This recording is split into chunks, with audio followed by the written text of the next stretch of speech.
All right, we're trying this again. This is a live stream, and I changed one setting.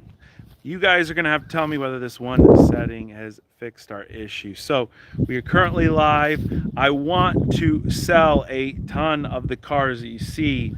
Well, I shouldn't say the ones that you see right now. A ton of the cars that are back there behind the shed. A couple of the cars that are behind the barn here. You guys let me know if this stream the quality of the stream is better. It's better.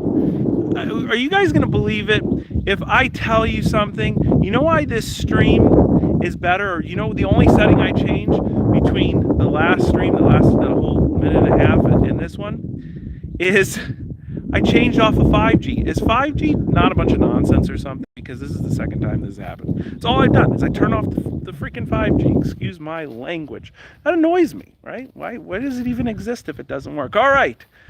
So we are back here. We're in the barn. I want to show you guys the progress that I made on the ZR1. What's going on with all the different cars. I kind of want to make this like a live stream garage update, and I appreciate your feedback. Let me know this is much better. I want to hear your questions, your comments. I am watching the chat as we go along here, and I'm going to tell you what I plan on selling, what I am planning on keeping, and just showing you a little bit of progress that we made, just a little bit of progress. So you guys are you're already questioning the amount of progress I've really made, but you know, that's okay. You won't know until I show you here. So let's go in. We'll start with this guy here. This is the blue Ferrari, right? No, Justin, I don't have Wi-Fi on. I've got that all shut off. All right, here we go. So the top is back in. That is exciting. The top is assembled, and I have not tested anything yet. Look at that progress. That's a lot of progress, right? Okay, let's look up here, though. This is what I really wanted to show you guys around. ZR1, yes, I have done a bunch of little things to this car, but currently, it is still not running, and I think there's one last thing I need. So we've got brand new U-joints in the rear here. When a lot of people are like, why didn't he clean up the diff? I don't have a really great reason why I didn't clean it right then and there on camera. We did clean it up while it was out of the car, but basically I had help for a couple hours, and what I wanted to do with the ZR1 here, I'm going to back up here for a second, and that might help the quality of this stream. Geez. Okay, what I wanted to do at that moment was get this all resealed so we could throw the diff back in, and Sven's like, don't enter the barn. I think I got that from the comments. With the help that I had around, we resealed it. That way we could install it back in the car if we needed to. And the help hung around a little longer, so we went, cleaned it all up, and we're good to go. All right, so we've got Freddie in the chat, and he's wanting me to sell him a Ferrari 360. Come on, Freddie. We know you got more exciting projects around than the Ferrari 360, but we're going to go around the barn because the barn seems to be the signal killer here. The signal killer, right? Somebody's telling me it's the metal roof. That's a good observation. I like that. And maybe I'll just go in my next video, we'll rip this metal roof off, and then it will fix all my signal issues. All right, here we go. So we've still got this charm over here. That's a lot of fun that rarely ever gets used. And then we'll go in the back here. All right, we got the Ferrari 360. I don't know if you guys watch Radarosa's video, but I've had this kind of just lurking in the background of the videos. You might or might not have seen that. Go over that one in a moment. And then we've got the green one that I'm currently doing the manual swap on. I am one step away from completing the manual swap. It's almost finished. But guess what happened while we were in the middle of working on this? It broke. Nothing to do with the work we were doing on it. Of course, just, you know, a wear item went. That's prohibiting me from really working on the car. So if we go pop it here, I want to show you.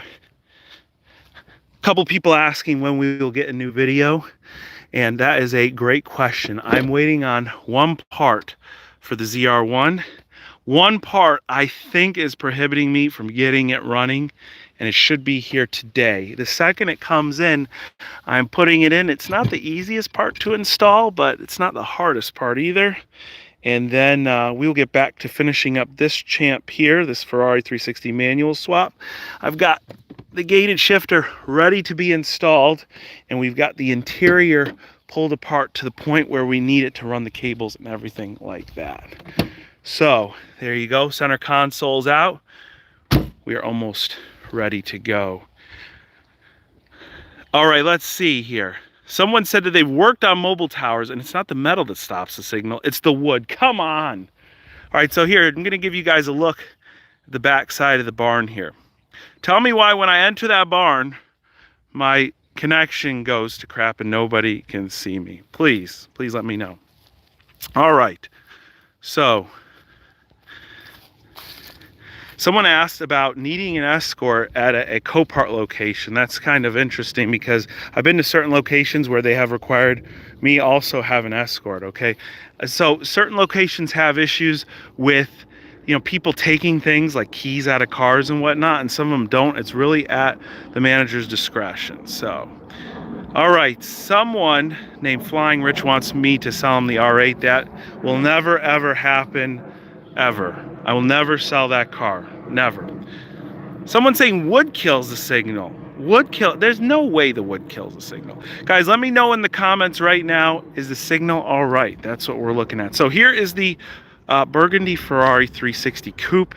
I've had this car way longer than I'd even like to admit, and it's always just kind of been in the background of the videos, and it's kind of lived back behind here for some time now. We just had it running, we moved it around a little bit, and all that seems to work all right, but this car is the most hideous color I think Ferrari ever painted. Well, the second most hideous color Ferrari ever painted a 360. Let's see here. 1999 video quality. Come on, man. This is brutal. All right. So we've got this. If you want to see more about this, Radarosa, he went and he did a whole entire detailing video on it. Let's go out here to the red truck. But that is one I'm going to sell soon. I might sell this. I probably should sell this. This red truck is one of those ones that you don't really need around. It doesn't serve a real great purpose. And it's one that I put a bid in at auction and won it and was kind of like, oh, why'd I bid on that? And that's why, you know, they should probably revoke my my bidder status at the auction, because when I have an account with these auctions, it's tough not to just put in proxy bids. Let's see here. Did the frame ever get fixed? On which car, my guy? I got to know which frame. The only frame fix that we're in the middle of right now is on the Ferrari 599, which V-Tuned is working on. Shadow Fox asked if I sold the V8 Vantage. Look, somebody says this is 8K quality. That's awesome, 8K quality. Here we go. So, Ram SRT10, this is literally one of those videos where you see a thumbnail and it says abandoned, right? It says abandoned because not only have I abandoned it, the person that had it previously, you could see, oh, come on, Scott, that was open before Scott got a hold of it. I left it abandoned, but the previous owner also went and well, you could see he just had it sitting out in the yard somewhere for a long time. Maybe some rodents lived in here, maybe some didn't. Kind of ratty, this thing. Let's see here. 32K resolution. I'm glad that it's increasing. With the crappier the cars get, the better the resolution gets, guys. But this truck, it's not as rough as it appears on the outside. I have had it running and it seems to be doing okay, even though it was listed with a mechanical failure of sorts. So Freddie, stop sending me any money. I don't want any money from Freddie. After this stream is over with, I am literally going to refund that money. I do not want any money from you, Freddie. I'm not selling you any Ferrari 360s. Stop sending me money, man. Don't send me any more money, please. All right, and I have potato quality I have a potato quality phone, potato quality signal right now. Everybody's reminding me that is not worthy any money. Come on. Pickle Truck. Thank you very much, Pickle Truck. He's telling me he lives nearby. He wants to offer some help up something, man. I think I could use, can you rebuild the cell tower near my house? That would be really, really helpful. All right. Okay, Josiah. Where's the BMW i8? I sold that a while ago. That's like one of those cars, funny, you do the videos on, and it's fun. I was talking to Rich about the BMW i8 recently. The BMW i8 is a car that is like, it looks so good for the money still. This is like a car, everybody will tell me, it's not a supercar, it's not a supercar. It looks like a freaking supercar. And you can pick them up now, sub $50,000. And it looks just as supercar-y as a McLaren or whatnot, especially with the fact that the doors go up. But when you own one, you understand why they're so cheap. And it's funny because, you know, McLaren gets a bad rap for being an unreliable car, as does, you know, Ferrari, whatnot, right? That BMW i8 is probably one of the most unreliable cars that exists, as far as all right, Jackson, you're killing me here. I'll talk to you in a second. As far as exotic mechanical car issues, BMW i8, I don't know, the one that I had especially, it was really neglected. And the problem with these hybrid cars, like any of them, is as they age and the batteries start to deteriorate, the manufacturers have it set up in a way that the cars will only operate if the hybrid system operates, and once that goes, you're in for a world of hurt. However, that brings me to an interesting point regarding these hybrid cars. I've got a friend, the same one that works on the manual conversion kits in the Ferrari here. He has developed a kit to dehybridize some Mercedes hybrids, and it's cheaper than replacing the hybrid battery, and it brings the cars back to life. Okay, so I'm showing you guys off a little bit of the Mustang going on here. I don't know if I've shown you this before, but we got this painted. It looks really awesome in the sunlight. That's a 3-stage paint job. Needs just a little bit of assembly, a little bit of trim repair. It runs and drives good. And then we've got a finished Mustang. I will end up selling this. But these two guys, genuinely are probably the most exciting cars out here in the field. I know a lot of people would argue that. Got the Daihatsus. Have I shown you guys these ones before? No, Domino's car is not for sale. No. These are the Daihatsus. Let me see here. I got to go through. I got to thank Jackson very much for piling on the Freddie money. But Jackson, I really appreciate it. But please, if the condition of if the quality of the video is garbage, please do not send anything. All right, here we go. Daihatsus. Have I shown you guys these Daihatsus before? Let me just show you around. This one's got some stuff in it because we are planning on sending it out to somebody very soon. I'll show you this one. This is the one I was daily driving. When gas was near $5 a gallon, I was daily driving this thing. All right, we got a 5-speed manual transmission. All right, we have a RPM gauge that revs to 10,000. The red line is 9,500 RPMs on this. Someone says, make a Daihatsu pizza car. That is a brilliant idea. These are much more comfortable, much more fun. The Chevy Spark is easily one of the worst cars I've ever driven.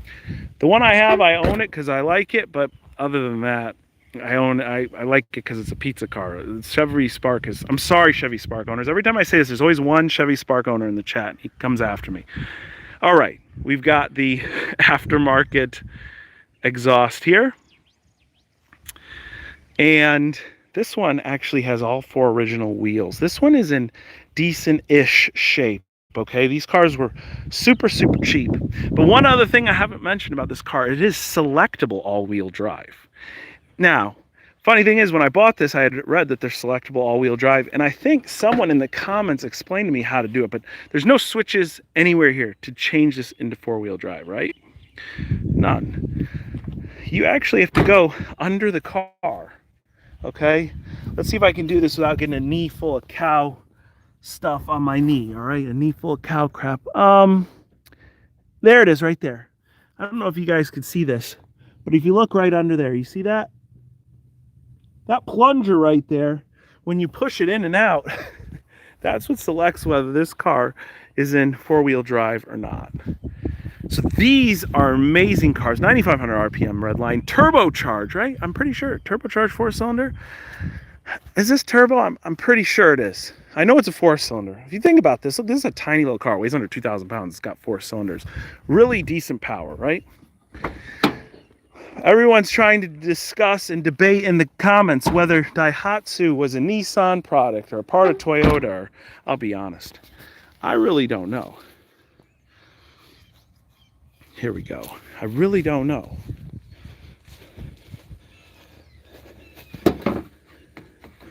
Let's see what we got here. I got something somewhere right here. Yeah, there we go. It is a turbo. See, I forget even what I have in my own cars. And I drove this car for like 2 months straight. I love this little Daihatsu. This one I'm planning on keeping. That one I am going to try to give to a good friend. You see, I say a good friend. Rich, when we picked these things up, Rich was with me. He's like, I'll take one. I want it so bad. I want it. Still sitting here. It's still sitting here. Still collected some blinker fluid in the headlight. I got to figure this out, all right? I got to figure this out. You want to figure this out right now, live, and find out why water got in the headlight? Or does somebody own one of these cars and can just tell me why this happens? Let's see if we see anything just super obvious, right?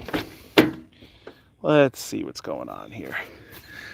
Pop this open. Oh, I think it's already open. All right.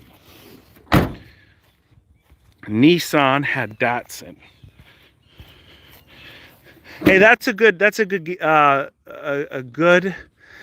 challenge for Freddie. I like where the comments are going here. If Freddie wants to buy a Ferrari 360 from me, he has to buy every Ferrari 360 from me. There you go, Freddie. I'll say all three. All right, so we're looking at the headlight here. How is water getting into this headlight? Now, I forget where in the heck is the prop rod, or maybe this one doesn't have a prop rod. Where is it? Okay, it's right here. Look at how tiny this prop rod is. This is why you can't find it. Ah, all right, there we go. All right, here we go. Let's look. How is water getting in this thing? I mean, this looks all good right here, right? And I see this back here is the cap that goes over the bulb. I'm wondering where in the heck this thing just started filling up with water. If you know in the comments, or you've had a car like this, and you've also experienced water in the headlight, let me know where it's getting in from. I mean, I'm wondering, I'm surprised we're not just seeing a crack on the top of the housing here where it's just getting right in. The hole. Where's the hole? Everybody's saying, look at the hole. I don't see any holes. Well, I'm not going to make you guys wait much longer. I don't see an obvious spot, but this headlight looks extremely simple to pull out. And if you look here, there's two tabs that hold the lens in place, so that would be extremely easy to fix. And then probably just reseal and then try not to get any more water in the headlights. Now, that might not look good, but I could tell you right now that the McLarens, the early ones, they get mold in the headlights. So, you know, it's not just a Daihatsu issue, it's also a McLaren issue. Here we go. Someone said the rubber is missing at the back, and as the light cools down, it affects moisture. This is water. This is not water, it's blinker fluid. Yeah, I like that one. I do. I mean, that's a good way to sell it, right? Hey, you know, the other one's just low, right? Even though it's all yellowed out. Here we go. All right, another one of these things. Every time I show C4 Corvettes, you guys tend to tune out. But there's something really interesting about this one. If it had a battery connected, I could show you. But I'll just show you the inside. You guys can get a little idea of what's going on. I don't know if this will ever make it to the channel. You guys let me know if you want to see it in the comments, because I really just want to focus on the ZR1 right now. And this one I might just try and flip. If you look at the interior, it's like brand new. Everything about this car, the dash, even the red paint, it's all original. Everything on it's like brand new, and it averaged, I'll just tell you, hundreds of miles per year for its entire life. And that'll give you an idea. It's otherwise nothing special. It's got an automatic transmission. It's a 1995, so it's got the newer interior, newer style C4 interior, I should say. Geez, still pretty dated looking. This car is extremely, extremely low mileage. Was a, would have been a collector quality C4 if someone actually collects C4s. Let's just put it that way. BMW 335, I've got someone lined up to finally receive this car. Please, I need to start getting rid of some stuff, guys. All right, out of everything you've seen here, have I missed anything? Did I miss anything? People like my gunny wheels. The gunny wheels are sweet, right? When you got wheel problems, you guys notice the gunny wheels? When you got wheel problems, guys, you got to get some gunny wheels. Look at these. These are shop wheels. You ever seen these things?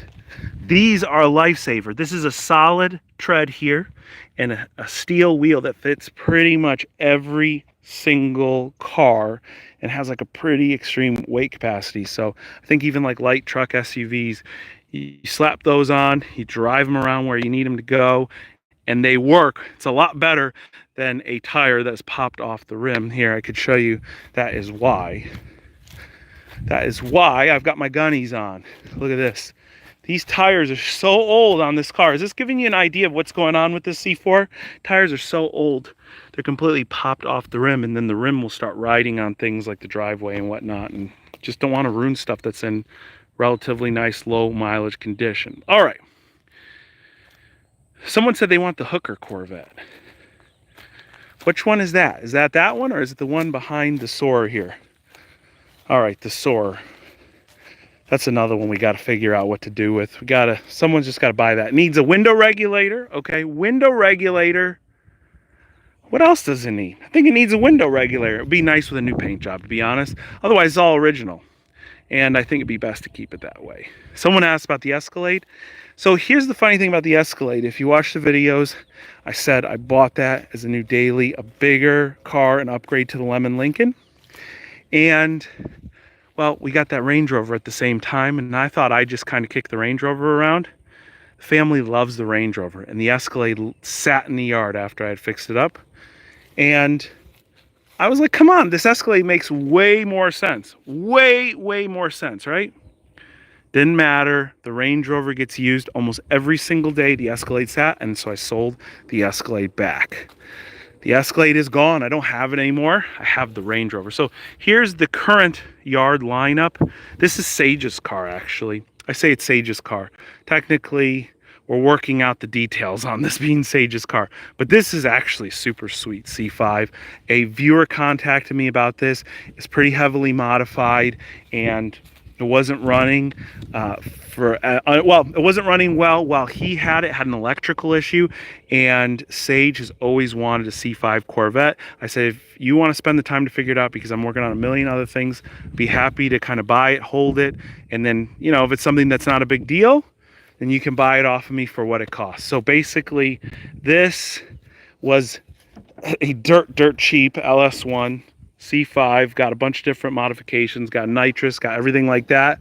Mechanically, it ended up being extremely sound, under 100,000 miles, and he is refinishing it, and he's going to get it completely repainted. The interior was even redone in this car at one time. So, anyway, there is the Sage Vet right there. Sweet little car. Man, Patrick's calling this the Crack Part Auction. I like that name. We got to go and trademark that after this. The interior looks like bacon. Where's Daniel at? I guess Daniel is gonna. This is the best channel for mechanics with ADHD. You are. There you go, Daniel. That's a good way to put it. A good way to put it. So I need to do a big cleanup around here. This is leaving. One of those two are leaving. The BMW's leaving. The Soarer, it's gonna leave, probably not as soon as the others. That red Corvette, that was super impulsive. That was definitely an ADHD move that I just saw it, had to have it because of the miles. And like I said, I don't know why the ZR1 is so much more interesting. Anyway, I won't get into that one too much. And the Mustang, once it's all assembled, I don't know. I've got another cool sports car that I plan on daily driving that's pretty much all put together and finished because of my good friend Zach. Thank you, Zach. Without Zach, nothing would ever get done. So, Ram SRT10, you guys let me know. I do want to make some videos on that, just making it nice again because body's in relatively good shape and whatnot. And just needs a few little mechanical parts. Let's go back. I want to try and get you guys a look underneath the darn ZR1 because I want to show you some of the stuff I've done. But it seems like every time I go in, I shoot myself in the foot. All right, where is the OG purple Lambo Gallardo? You never made a follow-up driving video. Thought I did make one when I got it home. I have that parked in the garage very far away so that I don't mess it up. I'm really kind of weird about my nice cars. So I don't know if you guys remember when I bought the Shelby GT350. That car was just a fine car, really nice condition car. I'm gonna try and get rid of the wind noise for you right now. And it was really clean, really nice example. And I parked it because I didn't want to mess it up. Anytime I have something really nice, and Lamborghini is that, I tend to park it. But I should drive it more. I've been telling everybody that that's like my nicest sports car. And it's the one that I drive the least. And then I drive all the other ones, have problems, have to get them pulled back to the barn and stuff. There's just a point where you got to enjoy the stuff that you have, right? And not worry about little issues here and there. The Lamborghini's really, really nice, and it's pretty much done. If I'm being honest with you, you know, like everybody's like, oh, it's done. I never make videos saying the cars are done because they're never done. The Lamborghini runs, drives, convertible top works, everything, and it works. But the trim that goes around the trunk liner, when I was sourcing all the parts for it, was so ungodly expensive. I mean, I'm talking about like $1,000 per piece or like $800 per piece, and there's like 4 or 6 little pieces. So forget it. I'm not spending $4 or $5 grand to put a little trim piece around the trunk. So if you want to nitpick it, I'm giving you guys something to nitpick, guys, all right? Because that's what we do here. We nitpick everything. Ford F-250, that's a build that I guess we kind of finished, and I drive it more than any of them. So anyway, I'm going to read through some of your questions. So go ahead, drop me some questions. If there's anything that I missed out there that you want to see, let me know. If you want to know anything about what we're doing on the blue Ferrari, because we have worked on that recently, as we have on the blue Corvette, let me know right now. Someone said the Mercedes. Oh, do you really want to see the Mercedes? The Mercedes is so nice. I kind of hid it from you guys in this video. Flooded Corvette. Let me give you a quick update. Oil pan, gasket, all intact, all installed. Oil in the crankcase. When to fire it up. And that's all I can tell you right now. Waiting on one part. Someone asked me if I show the Mercedes. I don't know if I want to show the Mercedes. The Mercedes is really nice. V-Tune and the Ferrari update, that's very good. V-Tune, of course, is waiting on me, and I have to get him some parts, and I'm actually meeting up with him very, very soon. Very soon. Literally, within the next week, I will exchange some parts with V-Tune, and he's going to have a car that's all put back together and needs to be painted. So, someone's asking where Sage is. I don't know where Sage is. Why don't you call him and ask? The worst car I've ever worked on. I was thinking about that the other day. What's the worst car I've ever worked on? Oh, maybe that car, right? You see it right there. This car has been brutal to work on. This one, I didn't show you this, has been a nightmare. I'm trying to think, though, what's the worst car I've ever worked on? This one has been a nightmare. I thought this was going to be easy. This is right here. This is a pretty cool car, this Mercedes. It actually does move and drive under its own power. It needs a pretty expensive piece to be complete, though. That is going to be slick. That will be really, really, really slick if we can get it right. And I'm thinking about just paying up to get this right because I got an amazing deal on the car. And there's a cheap way of fixing it, an expensive way of fixing it. The expensive way will assure a working car, but it is extremely expensive, like darn close to 5 figures. The cheap way of fixing it might literally be hundreds of dollars, but it is a gamble. And both of them are an extensive amount of work.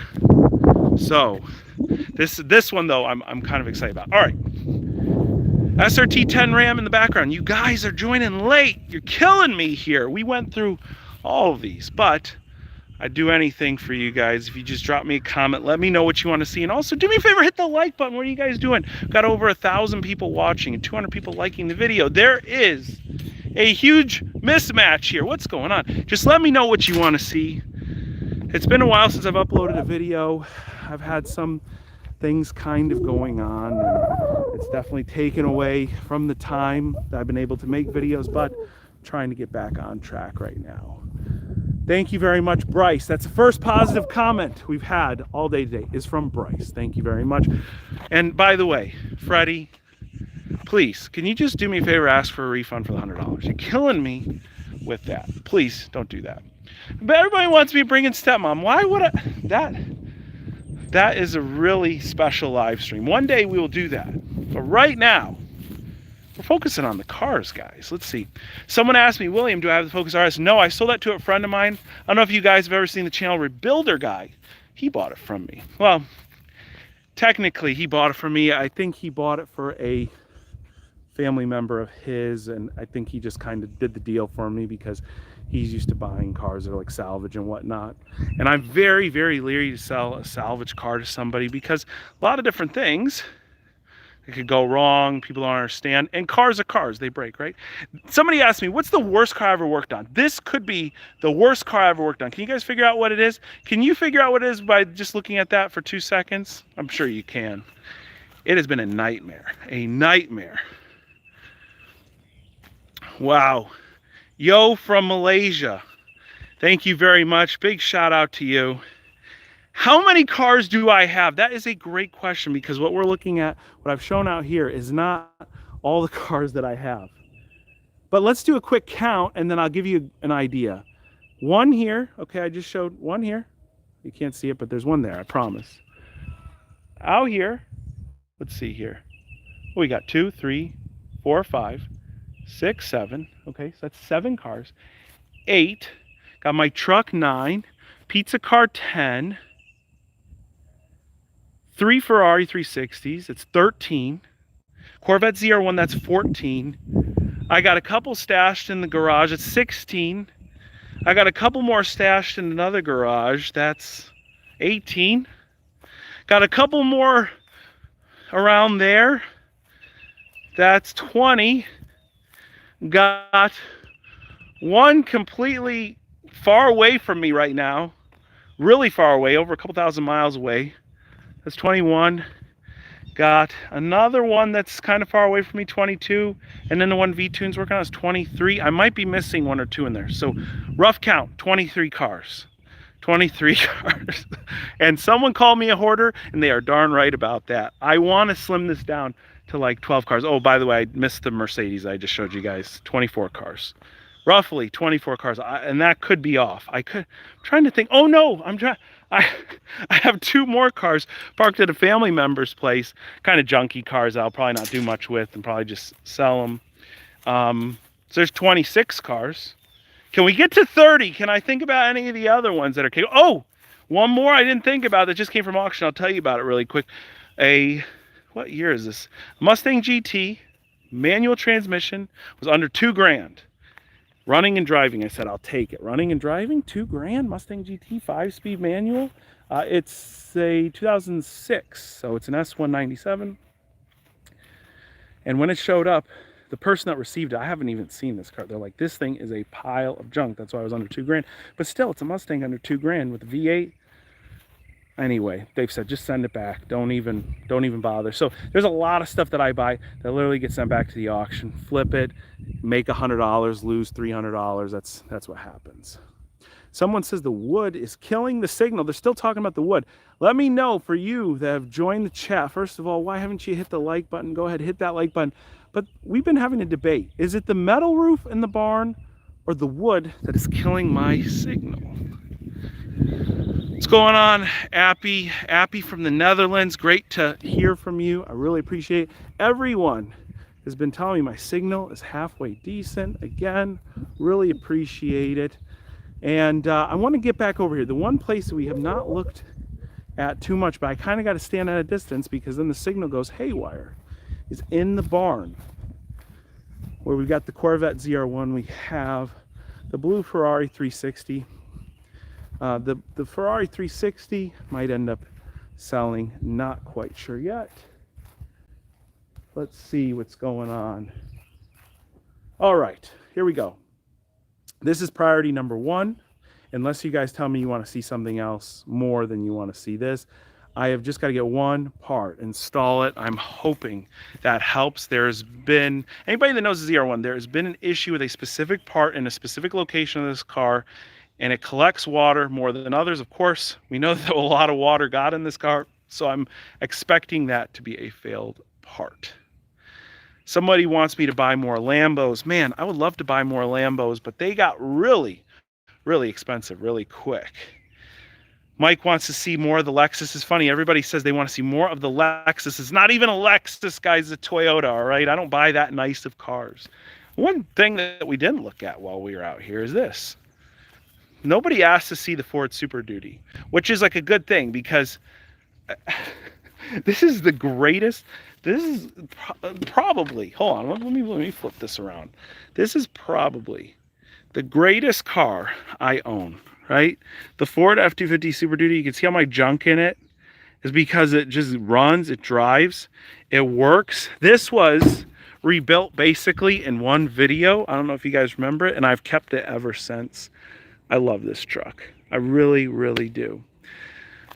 I had a friend come over and he was bugged about the wheels being strewn around everywhere, because I have a lot of wheels, and these are just some of them. There's more in the pickup bed over there. There's some probably in the horse stall, but he went and put all the wheels in one place. Freddie asked if I still have the BMW X6M. I drove that car for about 2-3 months after it was fixed, and then I went and sold it at auction just to make space. That is the one thing, like that X6M was actually a really nice like daily car. When you got so many of these cars and you're trying to like finish up another one to start using it and whatnot, you end up just having to sell them. That's why like I bought this Ram truck, and it runs. I've got to figure out a few little things with it, but fingers crossed, it should be somewhat simple. And man, you know that once you fix it, what's the end game? You're not going to keep it. I'm not going to keep it, at least. So it makes you think, should I fix it? Should I not? Let me know in the comments whether you want to see videos on that Ram truck being spruced up a bit. It's not, like a major rebuild or anything. And that's what I always have to wonder. Is it something that's going to keep the attention of you guys or not? Here we've got the stash of wheels. There are some really cool wheels in here. First of all, the Koenigs that are off the BMW 335. I popped those off at one time to put on my M3. Popped them back off the M3 when I sold it. I've got kind of these off-brand wheels, the black ones from the Mustang out there. Swapped them for the really nice Shelby wheels that are on it now. The cool stuff that's in here, though, is not this C4 wheel. This is an OG wheel. Can anybody tell me what this one is from right here? This is kind of from a special old project. Can anybody tell me where that came from? And then that is very clear where that came from, if you guys know. So I'm going to give you 2 guesses. Someone asked, is it from the Lambo? That is not from the Lambo. Although it looks like it could be off of an exotic car. That was a really cool wheel. Somebody's asking if it's from the Audi. No, but somebody said it. Who said it? Gary. Gary guessed it right. The Focus RS. That is a Focus RS wheel. Replace that one. And this one over here, this is some good wall art. See, I'm keeping this for one day when I actually build a garage out here. I want to hang this on the wall. Ferrari 360 rim just hanging out. It's funny because I got a set of Ferrari 360 wheels. Went and had them all powder coated, including that one right there. And then, well, it went back over there because it was really out of round. So I had to source one more rim. That's what's on the green car right now. I'm going to come back around here for a second. Somebody asked, what do I think about Hellcats? Rich got one, and I could buy one for the channel. You know what? You know what the truth is behind... Well, I almost just fell in a turtle hole, guys. You know what the truth is behind Rich's Hellcat? I helped him with that one. Not like a big deal. I sent him the link to it because I saw it was like kind of clapped out, needed a bit of work, and it was really cheap. And yeah, he ended up buying it, and whatever, not a big deal. So... Hellcat. I like the Hellcat. I like a manual transmission Hellcat because not a lot of people have them and they don't make a whole lot of sense. I do like the idea of a Hellcat on the surface, and then it just makes no sense. And I always go back to, like, Hellcat, whatever. It's kind of, I like to bring things to you guys that are, let's say, attainable. Not that a Hellcat is not attainable, because I think it is. But I think, like, these Jaguars that I really like, and these Land Rovers, they have these supercharged engines. They're obviously not as fast as a Hellcat, but they are really, really cheap. And if you sort one yourself, it's a lot of work, but it is a lot of fun. And it's a lot more usable. That's the problem with the Hellcat, is unless you start doing a ton of supporting mods, they're just stupid, ridiculously fast, like tire burners, essentially. I do like the Hellcat, don't get me wrong. I think it is awesome. I think it's amazing that you could buy a car with so much power for $50,000-$60,000.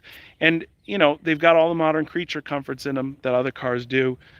It's just that it's like, it's been done. Unless I'm going to do something different than the Hellcat, I don't know that I'm going to buy one right now. Someone asked about the Viper. The Viper has gone back to Thomas in Europe. He has got it. He has received it. I don't know that he's got it running, but he has got the diagnostics working on it. If you remember when we were working on it, I could not access any of the diagnostic stuff on it. I could not access any of the computers because something was having a communication error. He literally took it apart piece by piece, cleaned everything up, and has got everything to communicate. So, Connor wants me to sell him a cow. Okay, I'll sell you a cow. Well, I'll sell you a cow if you buy a car. That's the stipulation, okay? You have to buy both. And then, here's the tough part. You also have to get the cow and the car out of here, okay? You should fix up the Dodge Ram and take on a Hellcat. See, that's another interesting thing, right? When I bought this Ram, obviously the TRX was out, and I'm like, I think this has a lot of character in it. And it's a fraction of the price of a TRX. Again, not the same thing, but if you want a pickup truck with a lot of character for the money, I think that Ram SRT10 is kind of like the sweet spot, right? Somebody wants me to twin turbo the Ram. It already doesn't have any traction as it is. That is probably the last car that I've been really super scared, and it's not even nearly the fastest car that's around here. This thing scared the heck out of me when I drove it home. I just put my foot down once in it, and I'm like, never, never again. It was a little wet outside. Ugh. So somebody's asking, why are all the YouTubers doing the same thing? Why are they all posting all their stuff for sale? Seriously, guys, like, I've gotten to a point, we just did a rough count, 20-something cars. Here and in other places, it is overwhelming. So that's my excuse. And seriously, I'm working with someone currently right now, and I'm hoping they're going to help me out on it. But basically, I'm looking to off probably like 10 cars in a swift fashion. I've done that before. In the past, when it gets crowded out here and we get near 30 cars, I usually go wrangle up like 10 of the easy ones to sell. These are the ones that move on their own or can be moved with a little bit of assistance. Take them to the auction, call the auction. Sometimes they have transport services, we go and we get them out of here because it gets really, really, it gets overwhelming. Someone had mentioned the B7 Alpina. That's a good thought, but that is one of the ones that was easy enough to get out, especially because I didn't have it. Alex had it at his shop. So, Figaro. No, I'm not ignoring the Figaro questions, guys. No, I sold the Figaro. Here's what happened with the Figaro. And I thought I have explained this before, but maybe not.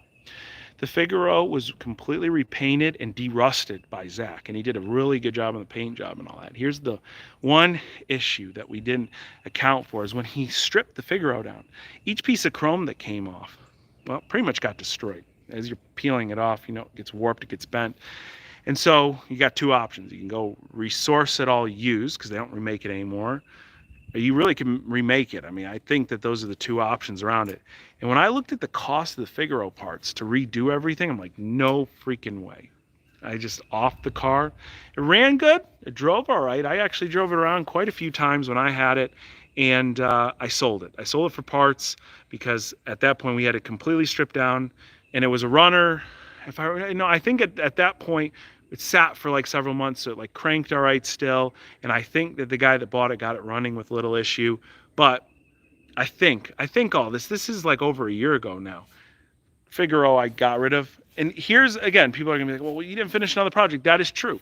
But at that point, why not just spend, say that you can get a decent Figaro for like 12,000, or all the chrome plus the seat reupholstery plus the this or not that would cost me 15,000. There's no way I'm going to go build a Nissan Figaro. If it was something more special or something that was more near and dear to me, maybe I'd consider spending more money to like have the experience. But my God, Nissan Figaro is cool, not that cool to me. All right, that was we spent the most talking about a freaking Nissan Figaro, guys. All right, people are saying get an LFA. Pedro, I don't know. Look, you gotta understand, Pedro. The questions are just rolling in. Jag, I don't know what questions you have on the Jag, but I had explained that I like the Jags. I sold my XFR. That was one of the ones that, again, we wrangled up in the last car purge, and we sent to the auction and sold almost immediately. I mean, that was really easy seller. And that car, again, like all Jags that are 10 plus years old and needed a little bit of stuff, but if you spent a solid 3-4 days fixing the car up and probably about $1,000 of parts, it's been a really sweet daily driver. Whereas the Mustang, I already showed it out here. It's out there somewhere. Where is it? It's back there. And someone asked if I've ever owned a Saab. No, but there was a very, very excellent Saab video here on YouTube recently where a guy bought a Saab for $300 and it was flooded. I don't know if you guys saw this one. $300 Saab with a 5-speed manual. It was dead, sold as is at salvage auction with a flood title. He got it running by, I think the starter was just got a little gunk in it, kind of like our Viper starter did. Got it running, and it had 30,000 or 40,000 miles on it. It was unbelievable. I love the video. I love stuff like that because you buy these flood cars like the ZR1 here, and you think like, hey, this could be easy. Everyone prepared me when I bought this flood car, especially Rich, because he likes to buy flood cars. Like, oh man, you just replace some things, throw it in rice, it's easy, right? It's not that easy, but sometimes you get super lucky, and that Saab was that story, and the fact that it only had 30 or 40,000 miles on it, and it was a manual transmission. It's a really sweet pickup. So somebody's telling me to get an NSX. What gen NSX? That's what's more important. I do look at those from time to time. I really like the new ones, but of course the old ones are cool. Though the generation, what is it, Gen 2, like in the middle? Oh man. Yep, someone had called me out for my auction addiction. I said that earlier. They should revoke my auction bidding, whatever you call it, credentials. There we go, auction bidding credentials. It's getting out of hand. Again, it's getting out of hand. That's why I am flipping a lot of these. Gen 2, yeah, these Gen 2 NSXs are a ton of money. What's the new project car you are not going to finish? Well, it's any one of these, buddy. Pick any one of them. Pick the tractor. I mean, none of them will ever be finished. Even this ZR1, we might get it running, we might get it driving, we might get it all cleaned up, we might get it to the point where it is a usable car. But to you, it will never be finished, all right? Mike wants to see a collab with Tyler Hoover. That would be cool. I met him a time or two, and he's a super nice guy. So, Ryan, anything for $3? Probably, unfortunately. There's some stuff out here that I'd like to get rid of. Jeff, $5,000. Okay, let me negotiate here with Jeff. All right, now guys, I've got to go through the spiel again. For those of you that have been watching, thank you very much. But for the people that have just joined, let me know if you have any questions. I wanted to give you guys kind of a live garage update here because I have been absent dealing with some personal issues. Everything is good. Everything is getting really positive. And we just got to work through it. Sometimes people forget that, well, you want to see progress on this stuff. And I want to see progress just as much as you do. I swear things get in the way. So I really, again, hope you can understand. I wanted to give you this live garage update so you see in real time where things are at. But the only reason I haven't walked in the barn, okay, I have a good reason if you were in the beginning of the live stream, is because the connection just gets destroyed when we go in the freaking barn. So Tim wants to see a Lexus SC 300 or SC 400. How about a 400? 400s are cool. Everyone does a 300. I had a friend with a 400 growing up, and it was like the coolest thing ever. He had a V8 for his first car. Someone wants me to sell the green Ferrari. Sell the green Ferrari. Why do that? Look at the green Ferrari. Look, it's got a lizard that lives in it. Look at that. So the green Ferrari, and so excited to get this one. Get the manual swap just thrown in there. I say the swap. We basically done most of it. If you guys saw the Maserati video, you could see the manual actuator's been installed. It's ready to go. All that needs to be run, a couple cables and a shifter. Interior is at the point where we can do that simply. But I think one common wear item on pretty much every single car that helps you start your car has failed mid-install, which is really frustrating. Luckily, I have a lot of spare parts. You want to see some of these spare? I would love to show you the spare parts. I don't know if I can show them to you without totally killing the connection. Hold on here. Let's see if we can do this. I'm going to see if we can show you some spare parts. I might not be able to. But check this out. This is another one of these projects. Never, ever will be finished, but just, you know, I use it when I have to. The tractor, that is really solid. 2JZ swap the tractor. I'm thinking about Wi-Fi swapping the tractor so I can actually get some decent Wi-Fi out here and do these live streams in much more professional fashion. Tyler M has a great idea. Sell some cars and build a shop. I'm right there with you, Tyler. We are on that. As I stated earlier, we generally do a purge 1 or 2 times a year, and I'll try and get rid of somewhere in the neighborhood of 10 cars.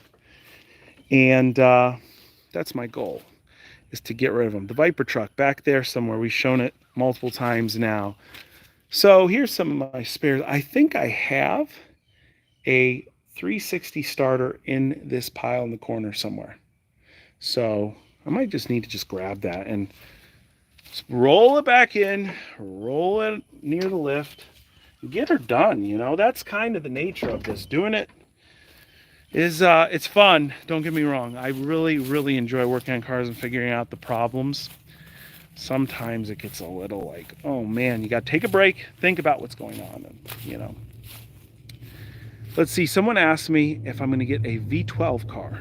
I showed you a car earlier. Well, I didn't show you the whole car, but it is a V12 and I'm really excited. And I do agree with you. I think right now is a good time to start buying some V12 cars because, you know, they're going to be relics very soon. And the cool V12s, the ones that stand out, are going to be worth a fortune in the future. The Ferrari V12s, Lamborghini V12s. And, well, there's going to be a few cheaper V12s you could buy right now that are going to be worth some good money in the future. But anything that was mass-produced, anything that's a major problem, like the Mercedes and stuff, over time, I should say. The Mercedes V12s are actually not bad.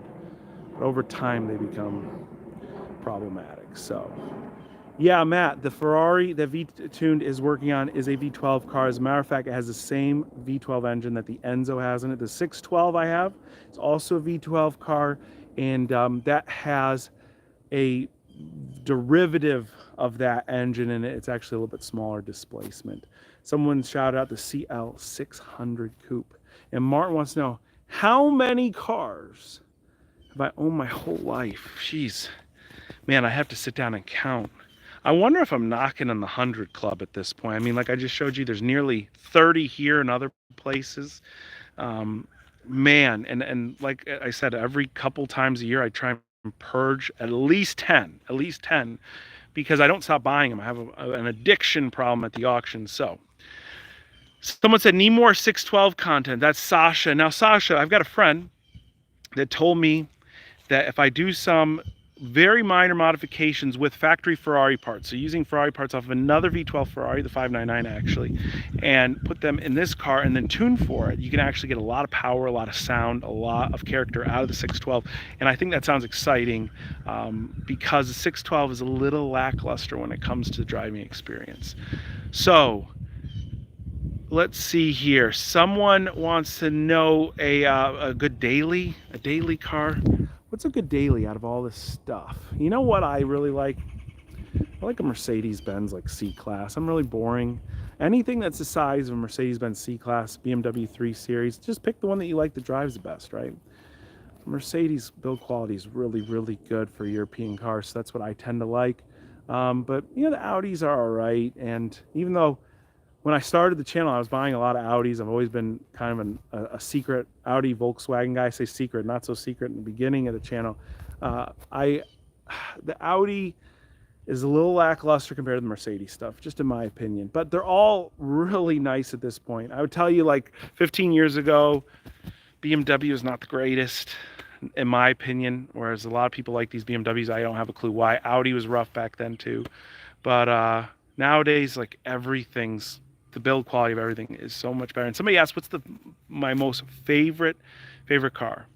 Before I answer that, Boogie asked a question. If I still have the Phaeton, I do still have the Phaeton.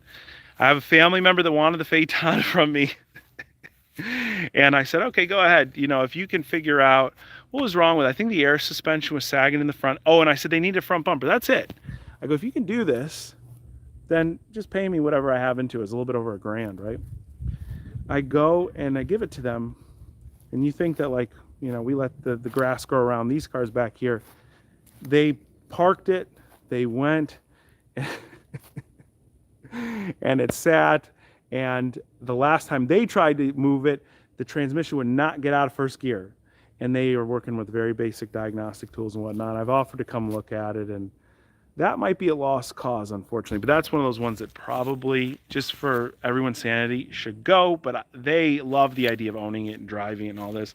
So for the amount of money I have into it, I haven't needled them enough to get rid of it. Okay, most favorite car I own, and then we got to get to Thomas's question. I've got to think about that because I've been lucky to own so many really great cars. But as far as driving and all around, again, I'm kind of boring. C63 AMG, that last one that I did sell it several months ago to a viewer that's actually bought two of my cars now. And he says he loves it so much. And the only thing he would get rid of it for would be an AMG GTS. And he's had a number of really cool cars, but the C63 AMG has probably been the best all-around car, best super car. Boy, you know, the McLarens are so cool, but the idea of them being so problematic probably makes the Audi R8 my favorite supercar. So there's two cars that I really like. Favorite truck has always been a Ford truck. For whatever reason, always gravitated towards a Ford. I've tried to go towards the Toyotas and Nissans before. I never could agree with the Nissan truck. Toyota trucks, too boring for me for whatever reason. I really like Ford trucks. Now, Thomas, I want to thank you very much. He said the bargain 911. So we've had two 911s. One was a 996, one was a 997. And I'm assuming you're talking about the 997, the Carrera S, because it was the most recent one. Someone bought it from me in the current condition. And I sold it with over 1,000 miles since doing the sealer, and the sealer was still holding up. And they took it from me like that. I think because basically in the condition it was, even though it was, you know, that let's call it technically could be like a ticking time bomb, right? That car was still really cheap for a Carrera S in that condition with a 6-speed manual. I've seen other Carrera S's with like Tiptronics with blown engines and things like that, and they're selling for 20 grand. So this one was slightly more because it had the manual transmission in relatively good shape. They bought it basically exactly what I paid for it. And I don't know if their plans were to rebuild it or whatnot, but that car is gone. The 996 I sold to a friend of mine a long time ago, and that car I kind of regret selling because I sold it super cheap. I sold it for $10,000. It was a coupe. Everything on it seemed to work just fine, and it looked like it was meticulously maintained. So that's where both of my 911s went. But for everybody that's asked, because I've got a lot of follow-up on that, the 997 911, the silver one that we did the sealer on it, right here, right at this right here in the barn. It was parked right here when we did it. That car has been sold, and it was still working amazing after over 1,000 miles with the sealer. And I continue to attribute that to the idea that we had a cracked cylinder head and not a blown head gasket. And I think that stuff is much more effective in our specific scenario than it would be with that. Now, somebody asked where the S4 is. I have sold since both of my S4s. I don't know that I did a video on the second one, but I had two of them.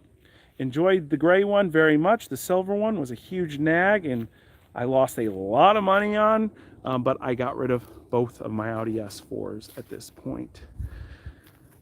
So, the Focus RS, I mentioned that earlier in the stream, sold that as well. Now, guys, someone says they've left how I've kept my channel. Thank you very much, Mike. Thank you for the kind words. If you have any more questions, give me a line right now. The plan is to get, so YouTube has this thing where you say switch the camera around. Well, it gives you a zoom in on your face, which is really not flattering for me. Plan is to get this thing up and running as soon as possible, give you a video on it, and move on to some of the really stuff that's going to excite me and hopefully you guys that I've shown you around here today. And yeah, like the AMG GT that someone just mentioned in the chat, I'm really super excited about that car because it is a slick car. It's a car that could be a daily driver, and it's just really, really nice. So, how many cars have I sold so far? Geez, that's another question. Dozens, several dozen at this point. So, why don't you do some of your friends' auction, like Alex with da-da-da-da. People will follow your auction, your channel, bring you new viewers. That's a very complex question. We're not here for complex questions. We are here for Garage Update. If you guys enjoyed this as a Garage Update in real time out here, let me know. Let me know in the comments. Before we leave, we got to address John's question, and that is, are you and Rich Rebuilds actually friends? Have you thought of doing a build-off or a competition against them? Rich and I are definitely not, no, I'm kidding. Rich and I think are pretty good friends, although they say some things here and there about how we engage with each other. But Rich is a good guy, friend of mine. We have discussed doing something like you've mentioned, a build-off or a competition, more so a competition. The thing is, it's like pretty obvious that I would win because Rich doesn't build his own cars. I barely build my own cars. And Rich would still lose, okay? That goes to show you how much he has just farmed out to other people. Look, don't get me wrong, I love to do the same thing, but when you got to get it done, when you got to finish up, I mean, look at his C4 Corvette. Here's my C4 Corvette. I'm at least, I keep hitting this button, it just zooms out my face. At least I made a little progress on it, whereas Rich's C4 Corvette is like literally hidden away somewhere, and you will never see it again. He doesn't finish stuff. So that is where Rich and I stand. Guys, I really appreciate you tuning in today. A lot of you have asked questions about cars we have addressed multiple times in the stream. So do me a favor, just slide the reel back a little bit and look around. You will find the answer you are looking for. And I want to thank each and every one of you for watching today. Hope you enjoyed, and I'll catch you very soon.